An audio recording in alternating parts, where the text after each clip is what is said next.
Nossa exposição do metrô veio do Japão, do Sr. Masuro Ezumoto. O Sr. Emoto ficou muito interessado na estrutura molecular da água e o que a afeta. A água é o mais receptivo dos 4 elementos. O Sr. Emoto pensou que talvez ela pudesse responder a eventos não físicos. Então, ele fez uma série de estudos, aplicou estímulo mental e fotografou com um microscópio. Para cada amostra de água, colocamos mais ou menos 5 centímetros cúbicos em 50 recipientes in vitro. Pegamos essas amostras e congelamos a menos 25 graus Celsius por umas 3 horas. Colocamos as amostras congeladas em um refrigerador com menos 5 graus Celsius, onde está o microscópio com a câmera. Tiramos fotografias de cada uma das 50 gotas de água individualmente. Primeiro fotografamos a água em que não colocamos nenhuma informação. Depois pegamos a água com informação e fizemos o processo já descrito. Tiramos as fotos de antes e depois e comparamos as diferenças. Quando projetamos a sensação de amor e agradecimento na água, ela se transformou no mais lindo cristal. Nessas horas, acho que a água está em paz. Times like this, I think water is at peace. Esta é a foto da água da represa de Fujiwara. E esta foto é da mesma água, depois de receber uma bênção de um monge do Zen budismo.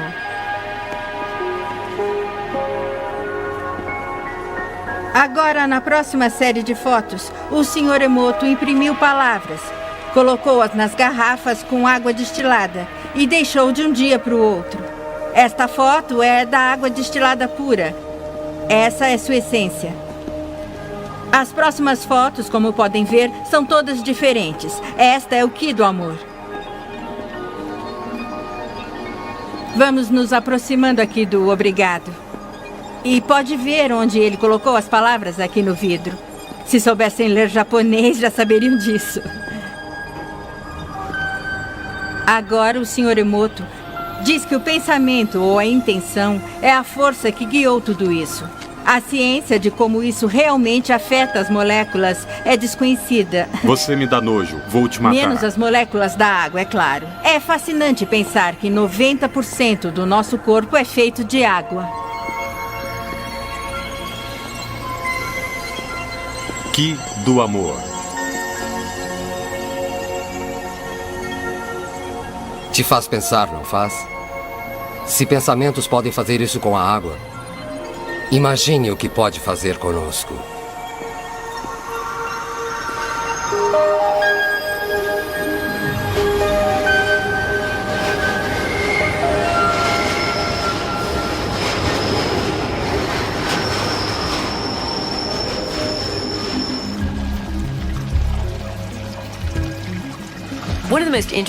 Um dos experimentos mais interessantes com geradores de eventos ao acaso aconteceu quando já tinha acabado o tempo. Alguns investigadores de Princeton e outros resolveram tentar ver se poderiam ou não afetar uma máquina de acaso depois dela ter funcionado. Então mudaram. Ao invés de ter um computador com uma tela, tinham uma situação computadorizada com fitas de áudio. Audio tapes. And they had it with Funcionava com cliques na orelha esquerda e cliques na direita. E tinham feito isso sem ninguém ter escutado. Já tinha funcionado uma vez. Colocaram em um cofre e deram a fita que tinham gravado a um participante e disseram: leve para casa, escute e faça mais cliques na orelha esquerda do que na direita. E mande essa intenção. Ear clicks, then right ear clicks with it. Send your intention to it. So the person did. Eles receberam a fita e escutaram. E escutaram a do cofre também e descobriram que eram a mesma. As duas tinham mais cliques na esquerda do que na direita. Então, o que estava acontecendo? Não foi só a pessoa participante que afetou a fita no momento em que estava escutando. Seu pensamento e sua intenção moveram a linha do tempo para trás e afetaram no momento em que foi gerada. A maioria das pessoas não afeta a realidade de um modo consistente e substancial porque não acredita que pode. Como observamos o mundo à nossa volta é o que volta para nós. E a razão da minha vida estar carente de alegria e felicidade é porque falta eu dirigir o meu foco para essas coisas exatamente.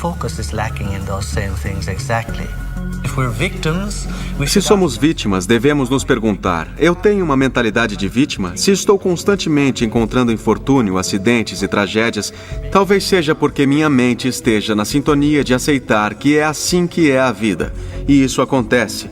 Por que eu não consigo alcançar as coisas? Por falta de concentração.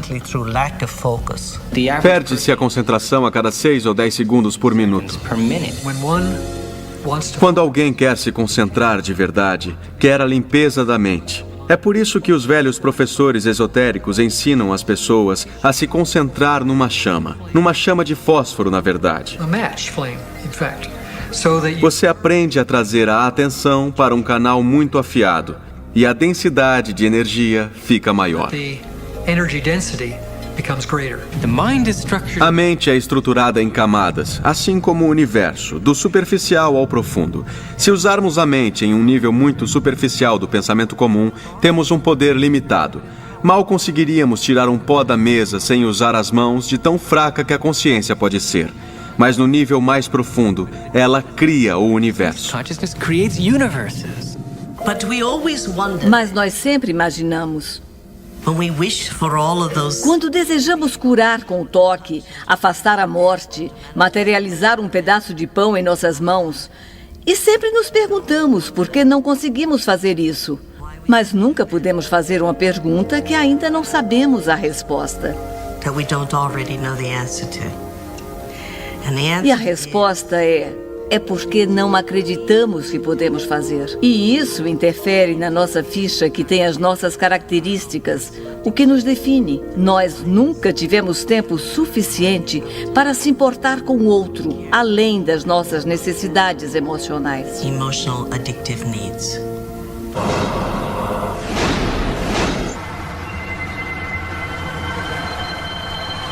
O dia deveria ser o nascer do sol, o começo do pensamento positivo.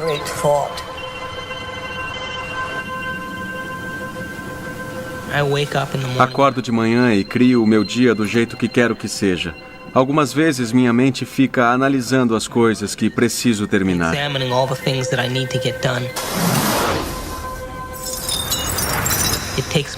Preciso me acalmar para realmente criar o meu dia intencionalmente.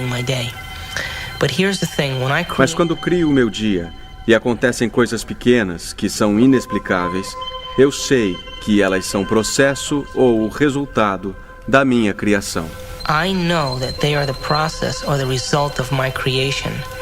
Quanto mais faço isso, mais construo uma rede neural no meu cérebro, mais aceito que isso é possível. Isso me dá força e incentivo para fazer no dia seguinte. Criamos nossas realidades e fazemos isso porque somos os observadores. Cada um de nós é o observador da sua própria realidade e cada consciência individual cria a sua realidade do jeito mais incrível. Meu filho Evan, que é físico, diz que é uma coisa cumulativa.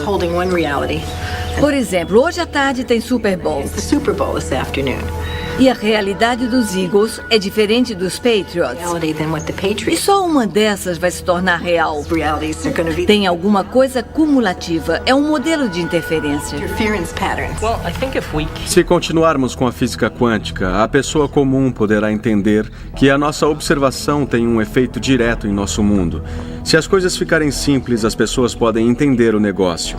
Podem praticar a habilidade da observação.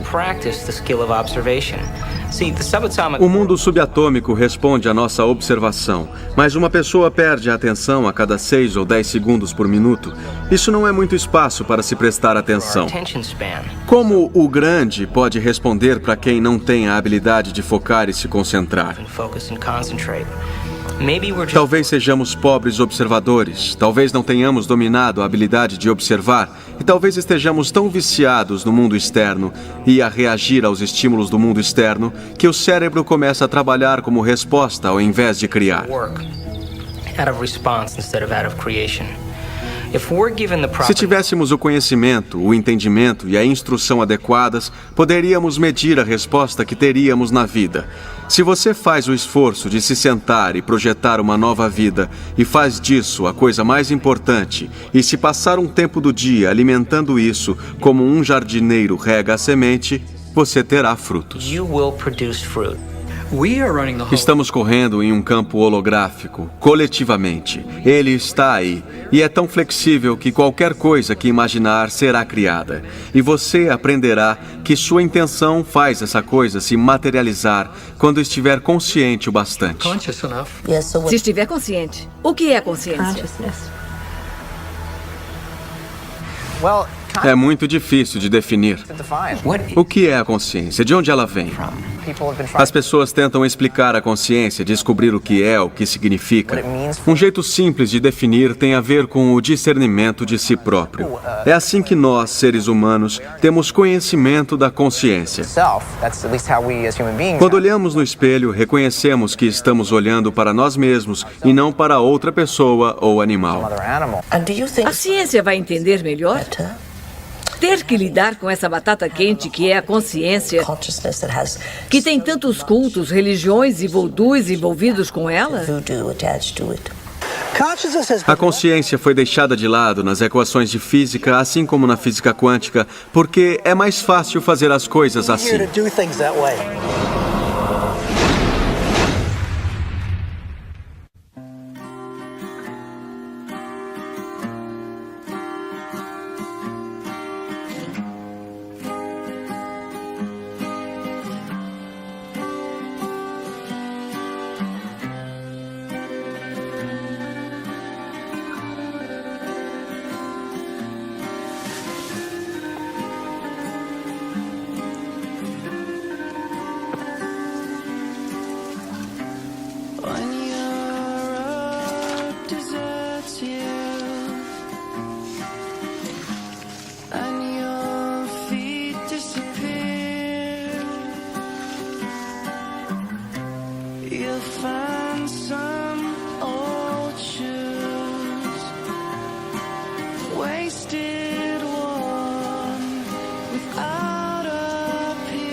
A mente cria o corpo.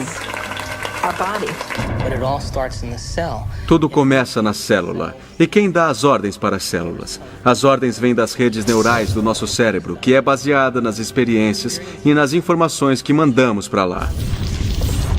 E usamos uma certa caixa de soluções para a nossa vida. Isso faz a química agir. Para mudar a química, teríamos que mudar a rede neural. O que quer dizer que teríamos que mudar nossa identidade, mudar o nosso comportamento, ou mudar o jeito como interagimos com o nosso ambiente. E todas as vezes que somos a mesma pessoa e continuamos vivenciando o mesmo comportamento, tudo o que estamos fazendo é reforçar nossa identidade para nós mesmos. Fiz um trabalho em um presídio feminino, todas viciadas em heroína. Ensinei que elas têm receptores de heroína. Quanto maior o uso, mais a habilidade delas criarem a própria endorfina, a heroína interna, diminui. E aí os sensores começam a ficar subalternos ou existem menos deles. Existem essas mudanças reais e essa nova informação sobre menos células cerebrais serem produzidas. Mas as pessoas, como em todo vício, ficam presas nos seus velhos padrões. A vida mental de uma pessoa começa a ser dominada pela dor. Tudo que é vivenciado é colorido pela dor. E algumas vezes, o jeito como reagem e tudo o que fazem tem a ver com a sua dor. Uma das características dos receptores é que eles mudam a sensibilidade. Se um determinado receptor de uma determinada droga ou suco interno está sendo bombardeado por muito tempo com muita intensidade, ele vai encolher. Vão existir menos deles. Ele ficará dependente de tal forma que perderá a sensibilidade ou ficará mal ordenado. A mesma quantidade de droga ou de suco interno vai obter uma resposta muito menor. Smaller response.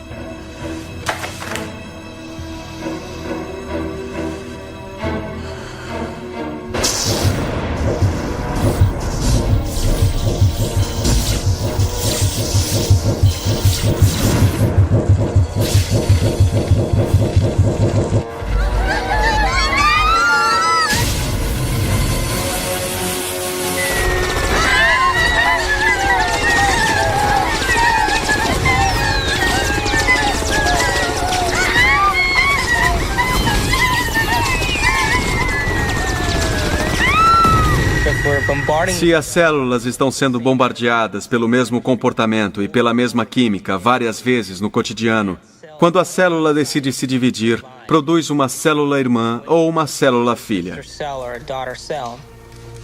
E na próxima célula vai ter mais receptores para esses peptídeos neurais emocionais em particular e menos receptores para vitaminas, minerais, nutrientes, troca de fluido ou até para descartar a sobra de produtos ou toxinas. O envelhecimento é resultado de produção imprópria de vitamina. Quando envelhecemos, a pele perde elasticidade. Elastina é proteína. Não digerimos bem nossas enzimas. O que acontece com o nosso fluido sinovial? São proteínas. Ficamos frágeis e rígidos. Nossos ossos ficam finos. O envelhecimento é resultado de produção imprópria de proteína. Será que importa o que nós comemos?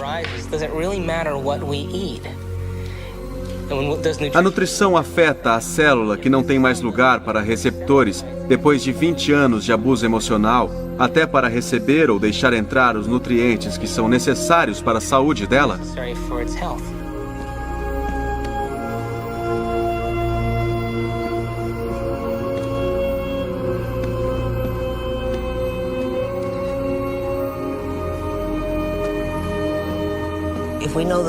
Se sabemos os pensamentos de uma pessoa, vamos conhecê-la melhor pelos seus vícios. Depois de 24 horas ininterruptas, num contínuo de emoções que se expõem no corpo dela, saberemos os seus pensamentos.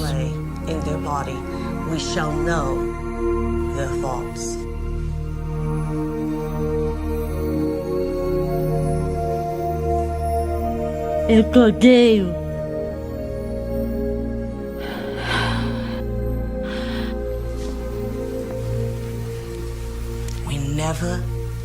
Nunca reencarnamos como pessoas que amávamos muito. Sempre reencarnamos em situações onde nos odiamos.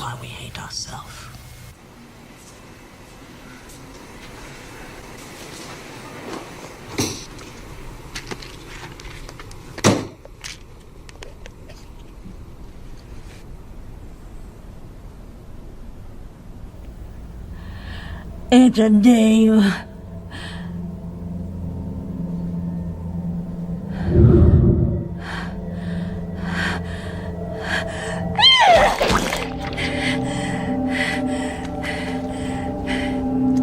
Idiosa! Isso é ruim! Olha pra você! Venha, vai lá! Ficando velha! Ficando velha! Eu te odeio!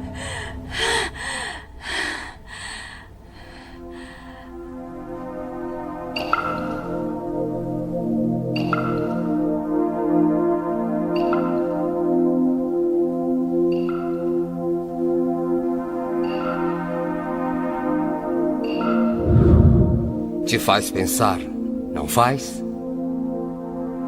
Se pensamentos podem fazer isso com a água, imagine o que pode fazer conosco.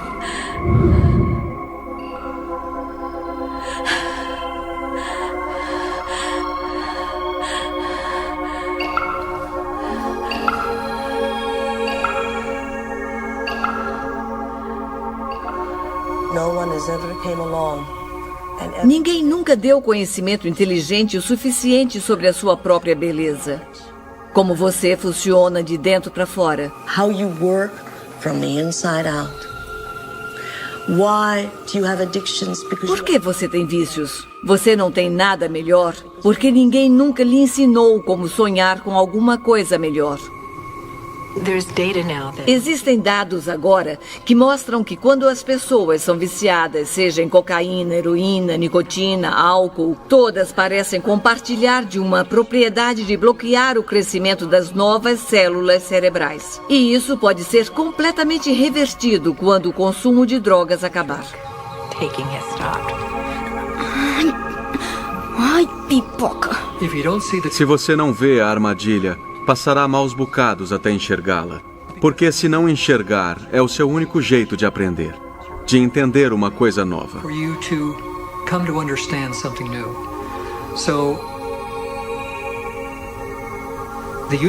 O universo traz essas coisas na sua porta, e há aprendizado nelas, se estiver disposto a refletir e pensar além do pensamento cartesiano.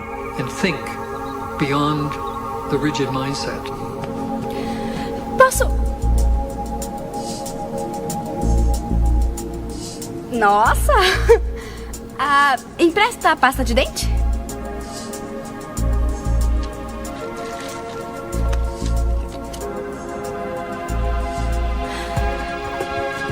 Obrigada!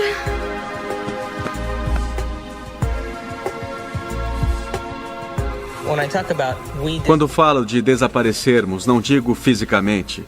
Quero dizer que saímos da área do cérebro que tem a ver com a personalidade, com a nossa associação das pessoas, de lugares, de coisas, de tempos e eventos. Não existimos nos centros associativos do nosso cérebro.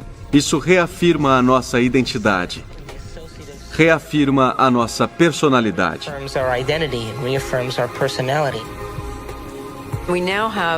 Agora temos a ciência para acompanhar nossos pensamentos e como deixam nosso corpo fraco. Muitos cientistas estudam o comportamento cinético e outras formas de mostrarmos que os pensamentos criam a nossa realidade. Criam o que você vai pensar sobre si mesma. Se é gorda, mas se acha maravilhosa, será maravilhosa. Mas as mulheres são comparadas a modelos de beleza impossíveis. Pensamos que todo o nosso valor está na aparência e em como vão nos perceber. Sempre somos colocadas contra padrões impossíveis. O que está relacionado ao vício emocional? O cinema, os dramas, as notícias e toda a mídia que é tão bonita hoje e leva as pessoas a vivenciarem coisas sem precisarem estar lá. E ainda assim, isso não diminui a grandeza do ser humano. Elas ficam tão hipnotizadas pelo ambiente, pela mídia, pela televisão, com as pessoas vivendo e criando os ideais que todo mundo se esforça para ter e ninguém consegue em termos de aparência física, nem em definição de beleza e valores. Eles são ilusões.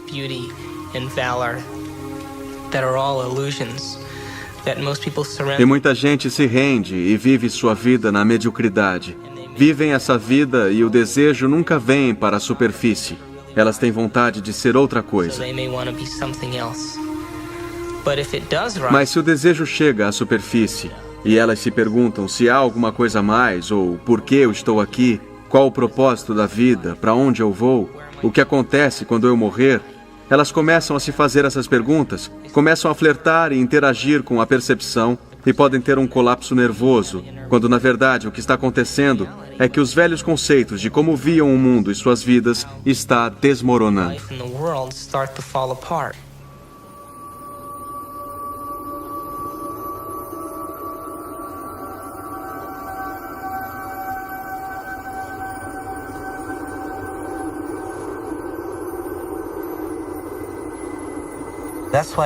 É por isso que pouca gente entra nessa viagem, porque é desnorteador.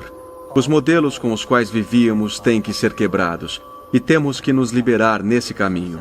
E algumas vezes existe um período confuso entre o conforto que conhecíamos antes e o real estado do conforto quando nos tornamos senhores da nossa existência, que chega depois do caos.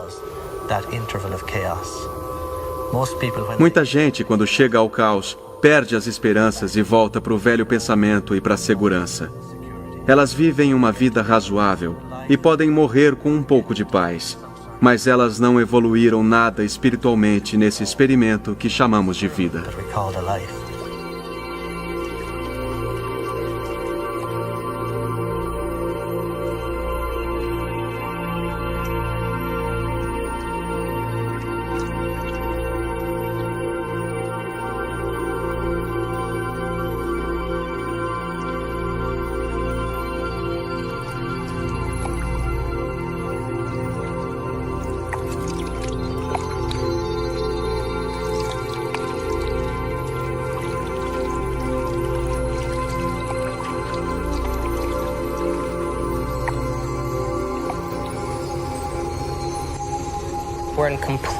Estamos em um território novo no nosso cérebro.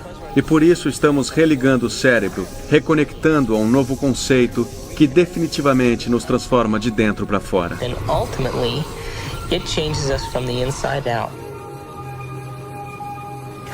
Se eu mudar de ideia, mudarei minhas escolhas. Se mudar minhas escolhas, minha vida vai mudar. Por que eu não posso mudar? No que eu sou viciado? O que quimicamente eu vou perder?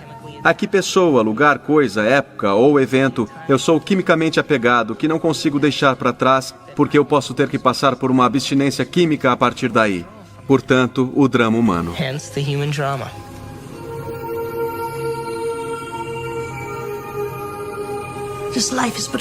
A vida é como uma página em um livro enorme, na qual sempre vamos ser quem somos. Mas sempre com carências inerentes de pretensão à ambição.